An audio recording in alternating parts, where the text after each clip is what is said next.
Hello, good afternoon, sir. Can you hear me, sir? Yeah, good afternoon. Good afternoon.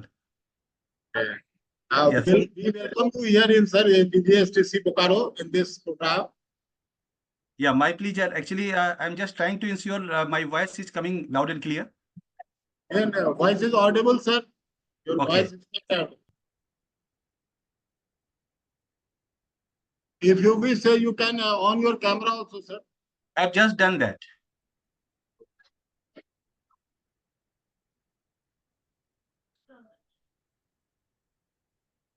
I've already kept my camera on. Okay, sir. You can carry on your deliberation, sir. Okay, now I must have been visible over there. Excellent, sir. Okay, thank you. Very vibrant background, sir.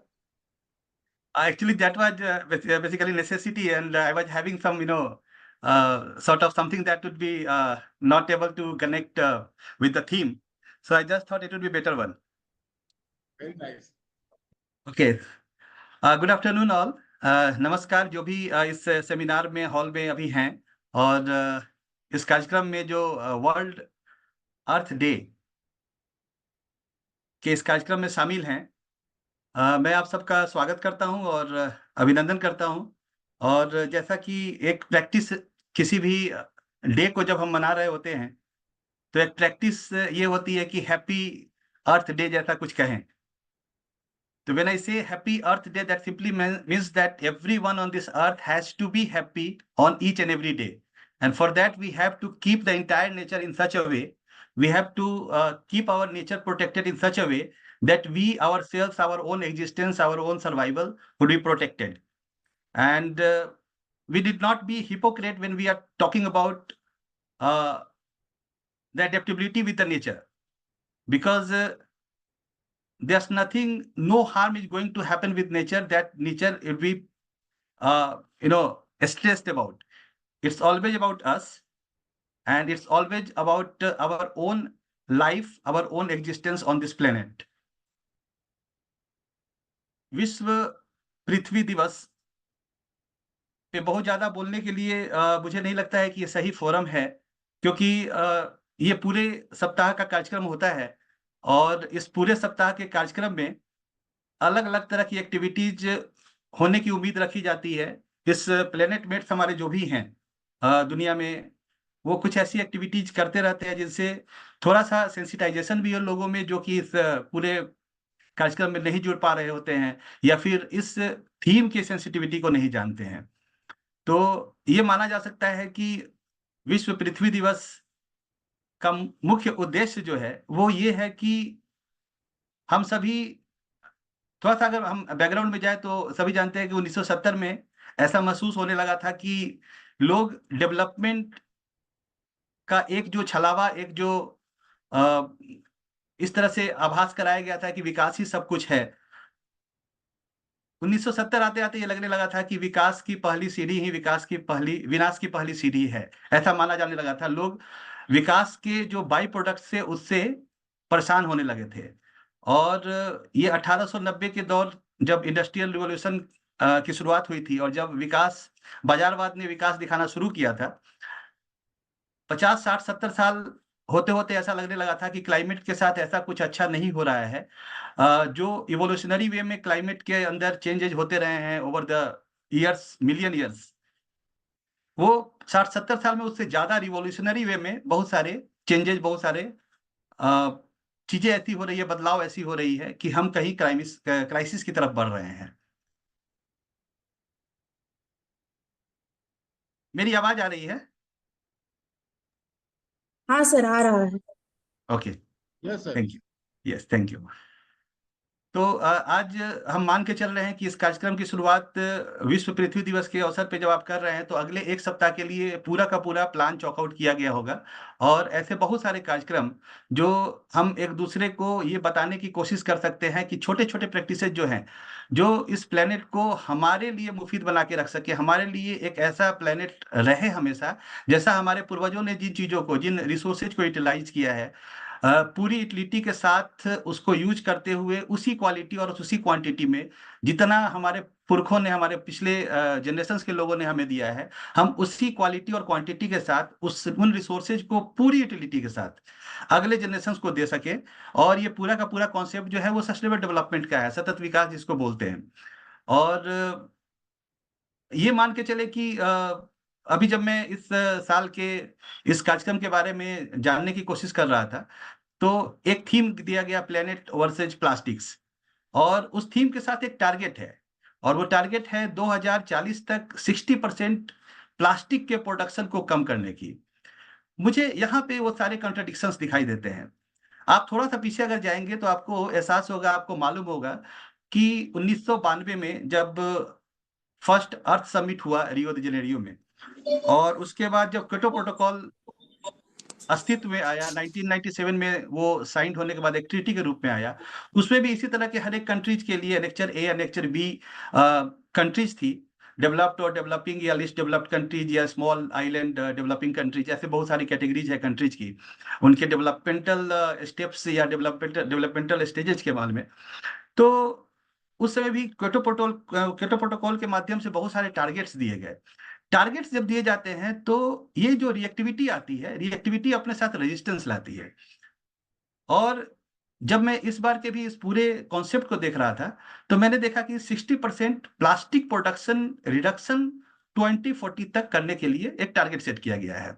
ये targets क्यों आते हैं? क्योंकि हम कहीं ना कहीं rule या लॉज की बात करते हैं, कुछ चीजें थोपी जाती है, दूसरे जब टारगेट्स देते हैं तो हमारे अंदर वो रेजिस्टेंस आता है। आप इसको जोड़ सकते हैं जैसे हेलमेट के लिए, हेलमेट हमारे अपनी जान बचाने के लिए है एक्सीडेंट्स में, लेकिन अगर हम खुद पहने, खुद जाने इस चीज को तो बहुत अच्छा है, लेकिन अगर हमको एक ये रूल के रूप में थोपी जाती है तो रेजिस्टेंस अपनी जान बचाने के लिए भी आता है कि नहीं हम नहीं पहनेंगे, हम उसके लिए जुर्माना दे देंगे। तो ये टारगेट्स जो है ना, वो हमेशा दूसरों के द्वारा जब दी जाती है तो रिएक्टिविटी में कहीं ना कहीं रेजिस्टेंस आती है। मेरा अपना ख्याल हमेशा से प्रोएक्टिविटी के लिए रहा है। और आप देखेंगे कि 1997 में जब क्योटो प्रोटोकॉल पूरी तरह से एग्जिस्टेंस में आया, अल्टीमेटली ये सक्सेसफुल नहीं हुआ। और उसका दूसरा रूप 2015 में पेरिस क्लाइमेट एग्रीमेंट के जब सीओपी के माध्यम से आज ही के दिन 2015 में पेरिस क्लाइमेट एग्रीमेंट आया, तो उसमें कमिटमेंट की बात की गई। टारगेट का दूसरा रूप कमिटमेंट के रूप में आया, जब आप खुद टारगेट सेट करते हैं अपने लिए, ये प्रोएक्टिविटी होती है। तो पेरिस क्लाइमेट एग्रीमेंट एक बहुत बड़ा अंतर माना गया, बहुत बड़ा बदलाव माना गया 2015 में, जो कि क्योटो प्रोटोकॉल के सारे ट्रीटी को खत्म करके आगे बढ़ने की कोशिश थी, जिसमें एनडीसी का कॉन्सेप्ट आया, नेशनली डिटरमाइंड कंट्रीब्यूशंस की बात आई, जिसमें कंट्रीब्यूशंस एक कमिटमेंट के रूप में उस सारे कंट्रीज की तरफ से है, जो अपने अपने हिसाब से क्या वो क्लाइमेट क्राइसिस के लिए पॉजिटिव कंट्रीब्यूशन कर सकते हैं, और हर 5 साल में उसको रिवाइज करने की बात की गई थी। और वो रिवीजन हर एक कंट्री जब 5 साल के बाद करना शुरू करेंगे, तो वो रिवीजन या तो उनके उस कंट्रीब्यूशन या कंट्रीब्यूशन कमिटमेंट के बराबर का होगा या उससे बेहतर होगा, ऐसी परिकल्पना की गई। आज भी जब हम इसकी बात कर रहे हैं, जब प्लास्टिक के प्रोडक्शन के 40% रिडक्शन की बात की जा रही है 2040 तक 60% रिडक्शन की, तो मुझे लगता है कि ये टारगेट कहीं ना कहीं रेजिस्टेंस लेके आता है। क्यों नहीं हम टारगेट्स के बदले में अपने लिए खुद टारगेट सेट करते हुए, प्रोएक्टिविटी दिखाते हुए कमिटमेंट के रूप में लें इसको। और कमिटमेंट के रूप में जब लें, तो ये जैसे चैरिटी बिगिंस एट होम होता है, कमिटमेंट हम अपने पास से करते हुए आज से ये क्यों नहीं मान ले कि 2040 तो बहुत दूर है और वो प्रोडक्शन करने वाली कंपनीज के लिए है। क्यों नहीं हम यूज करने के लिए आज से ही 100% इसमें रिडक्शन कर देते हैं। और मैं आपसे बिल्कुल बोल रहा हूं, ये चीजें की जा सकती है। और मेरा एक अभियान है, विश्व निशाने पर है अभियान, जिसके बारे में लोग जानते रहते हैं, और आज ये पूरे देश में बड़े जोर शोर से इसके बारे में चर्चा की जा रही है, अलग अलग मीडिया में, अलग अलग इंस्टीट्यूशंस में, अलग अलग लेवल के इंस्टीट्यूशंस में, और सोसाइटी के विभिन्न लोग जो अलग अलग तरह से जुड़े हुए हैं, चाहे वो इंडस्ट्री के हों, चाहे वो फिनांस से हो, चाहे वो क्लाइमेट इंटर गवर्नमेंटल ऑर्गेनाइजेशन के हो, पॉलिटिक्स से हो, ये सारी आज चर्चा कर रहे हैं मेरे इस विश्व निशाने पर है कैंपेन के बारे में। उसका ऑब्जेक्टिव यही है कि आप वैसी सारी छोटी छोटी प्रैक्टिसेस जो हैं, जो आप क्लाइमेट क्राइसिस के लिए पॉजिटिवली कंट्रीब्यूट करते हैं, वो छोटे छोटे जो प्रैक्टिसेस जो आप करते हैं, वो आप दूसरों के साथ साझा कीजिए। दूसरे थोड़ा सा खुल के अपने वैसे प्रैक्टिसेस को आपके साथ साझा करेंगे। और जब आपको लगेगा कि इंसान ये काम कर सकता है, मैं भी इंसान हूं, अगर निखिल कांत ये कर सकता है तो मैं भी कर सकता हूं, क्योंकि ये इंसान ही कर रहे हैं, तो this is very much doable. और आप जब खुल के आएंगे तो उसमें आप अपने प्रैक्टिसेस को जब साझा करते हैं तो आपको लगता है कि these are coming to be referred as best practices. मैं नॉर्मली बहुत पसंद करता हूँ फिजिकल वे में ऐसे सेमिनार को अटेंड करने का। और जब सर का मेरे पास आदेश आया तो मैंने कहा कि ठीक है, क्योंकि मैं उनका बहुत रेस्पेक्ट करता हूँ और आपके इंस्टीट्यूशन में भी बहुत सारे ऐसे काम हुए हैं जिनको सर ने मेरे साथ शेयर किया। और आज मैंने बहुत सारे कार्यक्रम में क्षमा मांगा है, लेकिन आज सर के रिक्वेस्ट को या आदेश को बल्कि मना नहीं कर पाया। और मैं आपके इंस्टीट्यूशन में बाद में जरूर कभी आऊंगा, क्योंकि अभी मुझे लग रहा है कि मैं स्पीच दे रहा हूँ, प्रिस्क्रिप्टिव हो रहा हूँ, और ये मुझे सबसे ज्यादा नफरत करने वाली चीज लगती है। क्योंकि प्रिस्क्रिप्टिव वे में कुछ भी सिखाया जाए तो उसमें रिएक्टिविटी आती है और फिर रेजिस्टेंस आता है। तो आज मुझे वो मौका नहीं मिल पा रहा है कि आप लोग को सुनूं और आप लोग से जब अपने प्रैक्टिसेस को साझा करूं तो आप लोगों से भी आपकी प्रैक्टिसेस सुन के कुछ अपने आप को ऐसी लर्निंग कर्व में अपने आप को लेके जाऊं कि मेरे लिए भी शाम होते होते लगे कि आज मैंने बहुत कुछ सीखा। मेरा एक टॉक शो है जो अभी सर के साथ मैंने शेयर किया हुआ है, और वो अभी हाल फिलहाल में पिछले हफ्ते ही मिनिस्ट्री ऑफ एजुकेशन के चैनल पे आया है। ऐसे बहुत सारे टॉक शोज हैं, तो उसमें मैंने अपने इन चीज़ों के बारे में थोड़ी बात की है, इसलिए मैं दोबारा उन चीज़ों के बारे में अभी नहीं बता रहा हूँ, क्योंकि आपको वो थोड़ा-सा रिपीटेशन जैसा लगेगा। लेकिन जब मैं अभी ऑनलाइन इस सेशन में जुड़ा हुआ हूँ, तो एक चीज़ बताऊँगा कि इसकी भी अपनी खूबी है, और खूबी हमेशा स्वांतः सुखाय हो तो ज़्यादा मज़ा आता है, सेल्फ इंटरेस्ट हो तो मज़ा आता है। इसकी एक खूबी ये है कि नॉर्मली जब इस तरह के कार्यक्रम में होता हूँ, तो एक और प्रयास करता हूँ कि जब खासकर जब बच्चे होते हैं, बहुत सारे ऐसे लोग होते हैं जो जिज्ञासु हैं, इंटेलेक्चुअल्स हैं और कोशिश कर रहे हैं अपनी तरफ से, तो मैं उनके लिए कुछ एक शब्द छोड़ के जाता हूँ ताकि वो आगे गूगल करें, उन चीज़ों के बारे में जानने की कोशिश करें।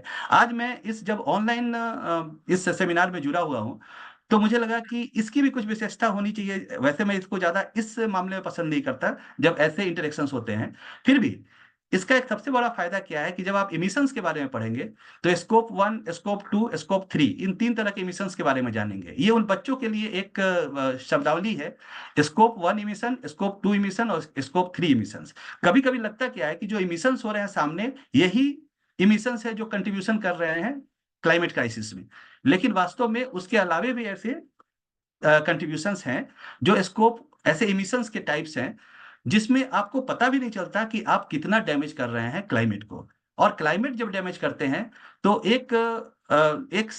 पंक्ति के साथ मैं अभी आगे अपनी कविता की तरफ जब जाऊंगा, क्योंकि सर का ये भी आदेश है कि मेरी एक कविता जरूर मैं सुनाऊं, तो वो कविता आप उस कार्यक्रम में भी, उस टॉक शो में भी सुनेंगे, क्योंकि वो सबसे चर्चित कविता रही है और उसी ने इस कैंपेन को आगे बढ़ने का पिछले 10 साल पहले एक कारण दिया था।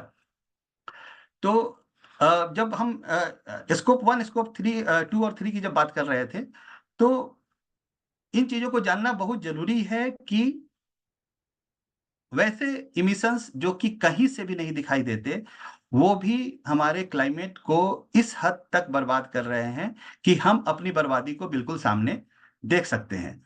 मेरा विश्व निशाने पर है जो campaign climate crisis awareness campaign है, उसके बारे में एक जो मैं पंक्ति बताना चाह रहा था वो ये है कि जब कभी भी हम ये कहते हैं कि सेव अर्थ, देखिए कितनी हिपोक्रेसी है हमारे अंदर। हिपोक्रेसी इस हद तक है कि हम मदर नेचर भी जब बोलते हैं या मदर अर्थ भी जब बोलते हैं, तो हमको मालूम है कि अर्थ माँ नहीं हो सकती है। लेकिन माँ एक ऐसा रिश्ता है जिसमें माँ सिर्फ देती है, माँ लेती नहीं है, माँगती नहीं है। और कभी-कभी तो बच्चे ऐसे नालायक हो जाते हैं कि माँ को देना भी ज़रूरी नहीं समझते बिना माँगे हुए, और माँगने पर भी नहीं देते हैं। तो ये सारी हमारी हिपोक्रेसी है बेसिकली। तो हमने मदर अर्थ मान के उसका दोहन करना शुरू किया। हमने सेव अर्थ करके ये दिखावा शुरू किया कि हम अर्थ को बचाने की कोशिश कर रहे हैं। हमारे लिए बड़ा मुश्किल हुआ कि क्यों नहीं हम सेव आवरसेल्व्स बोल रहे हैं। जब ये सारी चीज़ें, ये हिपोक्रेसी, ये छलावा मेरे आँख के सामने से गुज़र रहा था, तो मुझे लगा कि नहीं, अगर मैं ये बताना चाहूँ कि हम सारे निशाने पर हैं, तो लोग इतना उल्टा सोचने के लिए, बाज़ारवाद ने उनको इतना उल्टा सोचने के लिए मजबूर कर दिया है कि उनको ये लगेगा कि हम निशाने पर हैं मतलब निखिल कांत निशाने पर होगा, मुझे क्या मतलब है। लेकिन वास्तव में ऐसा नहीं था। जब विश्व निशाने पर मैं बोलता हूं तो लोगों को लगता है कुछ है इसमें, विश्व निशाने पर है। लोग सुनने आते हैं और तब उनको पता चलता है, जब वो जाते हैं तो उनको एहसास होता है कि इसने अपने तरफ खींचने के लिए विश्व निशाने पर है करके ये बता दिया कि वास्तव में हम निशाने पर हैं। तो ये पूरा का पूरा कॉन्सेप्ट सेव अर्थ के हिपोक्रेसी से निकलते हुए विश्व निशाने पर है के माध्यम से ये बताने की कोशिश है कि हम निशाने पर हैं। और ऑब्जेक्टिव इस मिशन का ये है कि हम छोटे छोटे जो भी प्रैक्टिसेज करते हैं क्लाइमेट क्राइसिस के लिए पॉजिटिवली कंट्रीब्यूट करने के लिए, वो सारे लोग कर रहे हैं। इस दुनिया में कोई भी एक ऐसा इंसान नहीं है, चाहे वो जानता हो या नहीं जानता हो, कि उसके पास एक या ऐसे दो प्रैक्टिसेस जरूर है जो वो रोज या रेगुलर बेसिस पे इस क्लाइमेट को अपने हिसाब से अच्छा रखने के लिए कोशिश करता है। और वो उसको एक झिझक होती है, या तो वो जानता ही नहीं है कि उसके अंदर ये प्रैक्टिसेज है वो कर रहा है, या फिर वो बताने से झिझकता है। तो एक कोशिश ये है इस कार्यक्रम के माध्यम से, इस अभियान के माध्यम से, कि ना सिर्फ हम जागरूक बने बल्कि ये भी जानने की कोशिश करें कि कैसे कैसे वो प्रैक्टिसेज हैं जो दूसरे कर रहे हैं वो मैं भी कर लूं, और जो मैं कर रहा हूं शायद वो दूसरे को करने के लायक लगे तो वो भी कर लें। इस वक्तव्य के साथ, क्योंकि मेरा इंटरेक्टिव प्रोग्राम रहता है और आज मुझे लग रहा है कि मैं स्पीच या लेक्चर जैसा कुछ दे रहा हूं, तो एक कविता जो मेरी सबसे चर्चित रही है और जो एक आधार बना विश्व निशाने पर है कैंपेन का, मैं उस कविता को आपके समक्ष रख रहा हूं। और अभी इस पे एक वीडियो एल्बम परसों रिलीज हुआ है। वो मेरे दो गाने का अमेलगमेशन है। एक कविता जो कि थ्रेट देती थी, और एक कविता जो होपफुलनेस आपके आप जो फ्यूचर लीडर थे हमारे, जो जिनके लिए सस्टेनेबल फ्यूचर होना बहुत जरूरी है, बच्चे, उनके लिए, इन दोनों को जोड़ के एक बहुत ही अच्छा वीडियो एल्बम इसके लिए आया है जो आप लोगों के साथ शेयर किया है हमने। और वो आप जब देखेंगे तो उससे एक वो फील आएगी, उन चीज़ों को समझने में आप कामयाब होंगे, जो चीज़ें बताने के लिए यूनाइटेड नेशंस ने 1987 में ब्रंटलिन कमीशन के माध्यम से 700 से ज्यादा पेज का एक रिपोर्ट बनाया। लोग पढ़ने के लिए तैयार नहीं है, क्योंकि उनको मालूम है कि ब्रंटलैंड कमीशन ने एक सबसे बड़ा काम किया था कि सस्टेनेबल डेवलपमेंट का कॉन्सेप्ट डिफिनेशन दिया था। ये डिफिनेशन हजारों लाखों साल से न सिर्फ हमारी सभ्यता में बल्कि दुनिया की तमाम सभ्यताओं में, हमारे दादा परदादा या दादी परदादी जो थी, उन लोगों ने हमेशा इन चीज को समझा है, और वो इसी तरह से करते करते हमारा नेचर, हमारा प्लेनेट, हमारा क्लाइमेट, उसी तरह से हमको उन्होंने उपहार के रूप में दिया। हम उन चीजों को भूलते जा रहे हैं। तो ब्रटलैंड कमीशन ने एक बड़ा सा कमीशन बनाया यूनाइटेड नेशंस ने, और एक रिपोर्ट देती। लेकिन उन चीजों को समझना कितना आसान था, जो मैंने अपनी कविता में सिर्फ 4 पंक्तियों में ही उसको समेट लिया था। तो मेरी जो पहली कविता आई थी, मैं आप लोग के समक्ष सिर्फ इसलिए रख रहा हूं कि इस चीज को जानना समझना बहुत ही आसान होता है, क्योंकि जब आप जिंदगी के बारे में बात कर रहे होते हैं तो क्लाइमेट क्राइसिस उसको अफेक्ट कर रहा होता है। और क्लाइमेट क्राइसिस के पीछे उसी तरह से वो सारे एस्पेक्ट हैं, चाहे वो सोसाइटी हो, सोशल एस्पेक्ट्स हो, चाहे वो पॉलिटिकल एस्पेक्ट्स हो, चाहे वो फाइनेंशियल कमर्शियल एस्पेक्ट्स हो, चाहे जो कुछ भी हो। तो जब आप क्लाइमेट क्राइसिस के बारे में बात कर रहे होते हैं तो वो जिंदगी के बारे में ही बात कर रहे होते हैं। और जब क्लाइमेट क्राइसिस के पीछे जितने, हाँ, एक और चीज मैं ये बताना चाहूंगा कि कविता ही माध्यम क्यों बना। क्लाइमेट क्राइसिस एक बहुत ही नीरस टॉपिक जैसा लगता है, एक नीरस टूल लगता है, एक नीरस आइटम लगता है, और कविता सबसे सरस माना जाता है। तो क्लाइमेट क्राइसिस की निरसता और कविता की सरसता को जोड़ते हुए कुछ एवरेज औसत जैसा कुछ निकल के आया, जो हमारे जिंदगी के इर्द गिर्द करीब फिट बैठता है। और तब हम इन दोनों को एक दूसरे के साथ जोड़ते हुए आगे बढ़ते चले गए। तो ये कविता उस कारण से निर्मित होकर आगे बाहर निकल के आई। आपके समक्ष ये पहली कविता मैं रख रहा हूं, जिसका शीर्षक है विश्व निशाने पर है। जल अमृत जग जीवन आज बुझाने पर है, सागर में ही सारी धरा समाने पर है। कर्म किए जाने थे महज दिखाने भर है, बदल रही जलवायु विश्व निशाने पर है। पानी मिट्टी वायु जंगल और पहाड़े, हम दोहन करते संसाधन नहीं हमारे। पाया पूर्वज से बच्चों को देने सारे, छीन उन्हीं के हक कैसे हम उन्हें दुलारे। आने वाले कल को आज हराने पर है, बदल रही जलवायु विश्व निशाने पर है। उनके घर में घुसकर हमने उनको लूटा, खींचा नोचा मारा पीटा ठोका कूटा, छीना झपटी में जो टूटा उनका टूटा, कहीं तो जाएंगे उनका घर बार है छूटा, तभी हमारा घर उनसे लुट जाने पर है, बदल रही जलवायु विश्व निशाने पर है, जो सूरज सदियों से आता हमें जगाने, किरणें तीखी आने वाली हमें सुलाने, रहे बजाते गर डफली से राग पुराने, स्वयं धरा अस्तित्व सुरक्षित रखना जाने, धरती बच जाएगी हम ही जाने पर है, बदल रही जलवायु विश्व निशाने पर है, जल अमृत जग जीवन आज बुझाने पर है, सागर में ही सारी धरा समाने पर है, कर्म किए जाने थे महज दिखाने भर है, बदल रही जलवायु विश्व निशाने पर है, बदल रही जलवायु विश्व निशाने पर है। आप इसमें देखेंगे कि ये पूरा का पूरा कॉन्सेप्ट इसी चीज पे था कि सेव अर्थ की हिपोक्रेसी से बाहर निकल के हम सेव आवर सेल्फ की बात करें और विश्व निशाने पर है के माध्यम से हम निशाने पर हैं। इस चीज को जानते हुए हम उन छोटी छोटी चीजों को, छोटे छोटे नॉलेज को जो हम जानते ही हैं, फिर से दोबारा जानने की कोशिश कर ले इन कविताओं के छोटे छोटे छोटी छोटी पंक्तियों के माध्यम से। और जब ये कविता बनी तो ये पहली कविता थी और इसके बाद इसकी पूरी काव्य श्रृंखला विश्व निशाने पर है। 50 कविताओं की एक काव्य श्रृंखला है जिसके पीछे बहुत सारे एनेक्डोट्स हैं, बहुत सारी इंफॉर्मेशन है और वो सारी चीजें अलग अलग रिश्तों के माध्यम से भी, इवन उसमें ऐसी भी कविताएं हैं जो नानी और नाती आपस में बात कर रहे हैं और वो अपने जनरेशन की बचपन और इस जनरेशन की बचपन की बात कर रहे हैं। फिर सूरज, जब हम छठ पर्व मना रहे होते हैं तो सूरज की लालिमा से जुड़ी हुई कविताएं हैं और ये सारी कविताएं जो हैं वो आपस में हमेशा हमारे संस्कार, हमारे संस्कृति से भी जुड़ी हुई है, हमारी जिंदगी से जुड़ी हुई है और हमेशा यह याद दिलाने की कोशिश करती है कि विश्व निशाने पर नहीं है, हम निशाने पर हैं और प्रकृति बहुत ज्यादा समय हम लोग को नहीं देने वाली है। मैं उन सारी चीजों को आपके समक्ष बोलने से बच रहा हूं जो हमारे टॉक शो में है और आप जब उस टॉक शो को देखेंगे तो हो सकता है उसमें थोड़ी सारी चीजें आपको लगेगी कि जो रिपीटेटिव हो रही है, क्योंकि मैं वही इंसान हूं जो उसमें भी बोल रहा हूँ।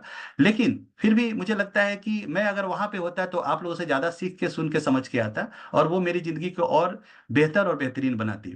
तो ये मौका मैंने आज खोया है, लेकिन आगे जल्द ही आप लोगों से मुलाकात होगी। आज चूंकि इस कार्यक्रम में थोड़े ज्यादा ही बच्चे हैं, यूथ हैं, तो यूथ को जोड़ने के लिए मैंने एक गजल लिखा था विश्व निशाने पर है सीरीज में ही, और इसमें जो भी कविताएं, गजल, गीत है उसमें विश्व निशाने पर है एक बार जरूर आता है।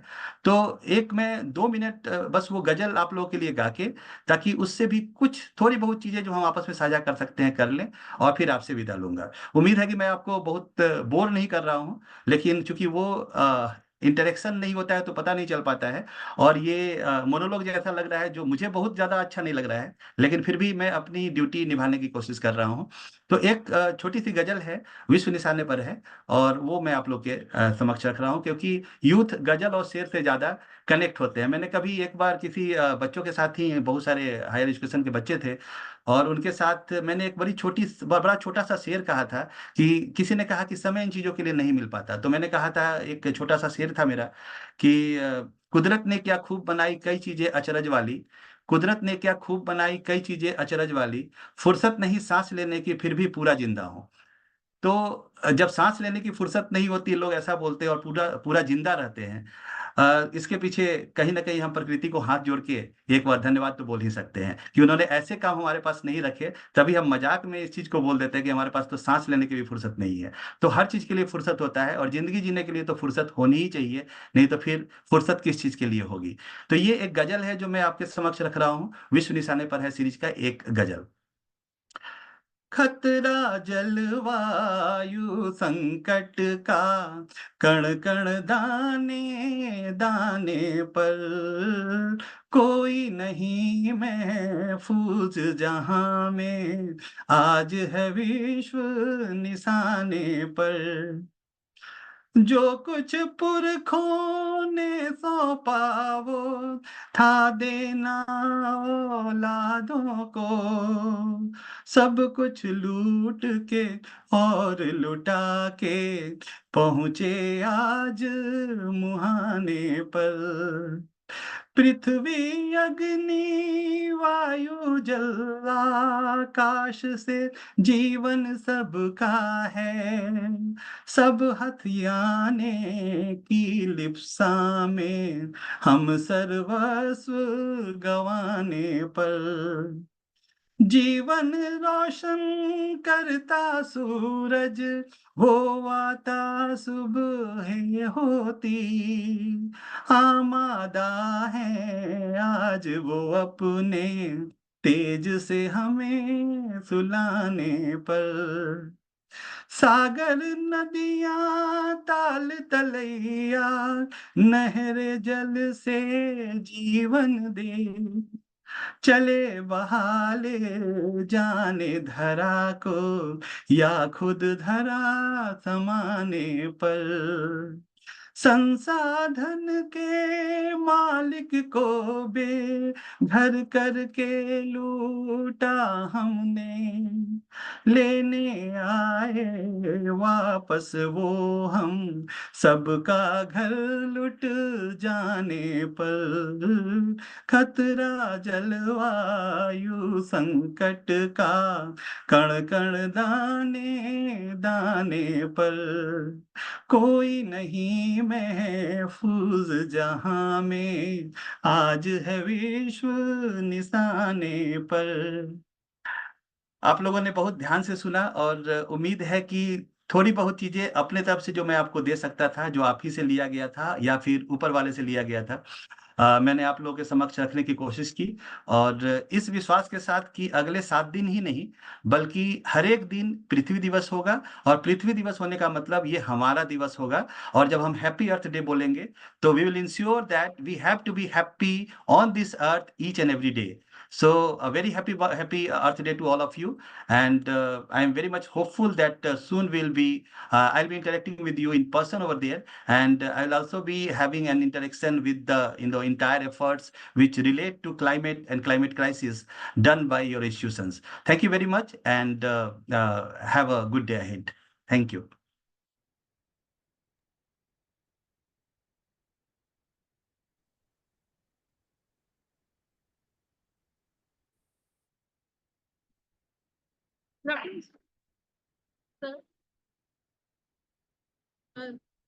Sir, thank you very much, sir, for this wonderful talk on World Earth Day, and it's a very melodic poetry and ghazal from your side. It's wonderful. Yeah, it's my pleasure. So shall I disconnect? Yeah. Okay. 1 minute, sir. 1 minute. Thank you very much, sir. Actually, only I want to give certain glimpse which we are going to do this in our practical way. एक तो sir हमारे पास एक 100 student के volunteers का green army है, जिसके commandant and coordinator professor Apoorva Sinha madam, assistant professor computer science में है। तो आज एक तो हम लोगों ने सबने ये आपने देख रहे होंगे सर, एक बैच हमने लगाया ग्रीन का, और आज अभी हम सब पौधों को, छोटे छोटे पौधों को अभी सब लोग पानी देने वाले हैं। और एक हमने करुणा प्लेस बनाया सर, जहाँ आपकी मिट्टी के बर्तन है, सो दैट कि पशु पक्षी भी आकर अभी वहाँ पानी पी सके, आप कुछ दाना खा सके। तो आज एक छोटा प्रयास है। और प्लास्टिक का तो है ही सर, हम लोग उसको बैन कर रहे हैं कैंपस में। सिंगल यूज प्लास्टिक हम लोग के कैंपस में बैन भी है, और उसका प्रैक्टिस का आज हम लोग वो दे रहे हैं। तो और 15 सार्जेंट आज सेलेक्ट हो रहे हैं सर, उसको हम लिस्ट भेजेंगे। वो सार्जेंट का काम है कि वो गार्जियन के रूप में सर्टेन पौधे के ऊपर एक एक सार्जेंट होंगे, और उनकी जिम्मेवारी होगी सर वो छोटे पौधों को बचाने। तो धन्यवाद सर आपका, आज यहाँ पे हमारे प्रोग्राम में आने का हम लोगों को सौभाग्य प्राप्त हुआ। और बहुत सुनने में अच्छा लगा सर, और गजल खास करके बहुत अच्छा लगा। तो अलग अलग कोशिश, हाँ अलग अलग कोशिश होती है, और मुझे लगा कि बच्चे हैं तो वो गजल के साथ ही कनेक्ट होते हैं। और दूसरी बात ये कि मैंने एक चीज पे जो इम्फेसाइज किया, ये सारी चीजें ठीक है इंस्टीट्यूशन की तरफ से हो रही है, ये सारी चीजें हम एक इंडिविजुअल के रूप में, मैं इसको भी प्रिस्क्राइब नहीं कर रहा हूँ, लेकिन बच्चे इस चीज को महसूस करें कि उनके तरफ से जो कंट्रीब्यूशंस है वो कंट्रीब्यूशंस कितना इंपॉर्टेंट है। और वो सारी चीजें जो आपने अभी बताया, ये सारी चीजें सभी लोग अपने लिए कर रहे हैं, कोई पृथ्वी के लिए नहीं कर रहा है। ये तो एक बहाना है कि हम पृथ्वी दिवस करके, हम मतलब मैंने इसलिए हैप्पी अर्थ डे को उस तरह से डिफाइन किया कि we have to ensure that it will be a happy day each and every day for entire planet mates on this earth. तो प्लास्टिक बैन की जो बात है, ये बैन और टारगेट्स तो हैं ही, लेकिन मैं सबसे आपसे यही रिक्वेस्ट करूंगा, मैं एक छोटा सा प्रैक्टिस जो शायद उस टॉक्स में नहीं है उसको बता दूं। हम लोग प्लास्टिक का जीरो उपयोग करते हैं, और ये आज ये कमिटमेंट है, टारगेट नहीं है। Target has been set by my self, that's it's a commitment. और ये आज से ही किया जा सकता है, प्रोडक्शन वाले करते रहे अपना जो भी रिडक्शन करना हो उनको। प्लास्टिक बहुत बड़ा थ्रेट है, जो मैंने शायद उस टॉक शो में या दूसरे टॉक शो में बताया होगा, और मैं बहुत ज्यादा समय नहीं लेना चाह रहा हूँ, आप लोग का समय कीमती है। तो मैं आगे भी दूसरे टॉक शो आपको शेयर कर दूंगा जो जिसमें इन चीजों पे मैंने बात की है, और वो सारी प्रैक्टिसेज हम लोग कर रहे हैं। तो मैं नहीं बताना चाह रहा था इसलिए कि वो रिपीटेटिव होंगी चीजें, आपने प्लान किया हुआ है आगे। तो बहुत बहुत धन्यवाद, और निश्चित रूप से मुझे बहुत अच्छा लगा आप लोगों से बात करके। आइए सर, कभी definitely welcome to Bokaro sir. Yes, thank you so kind of you, thank you.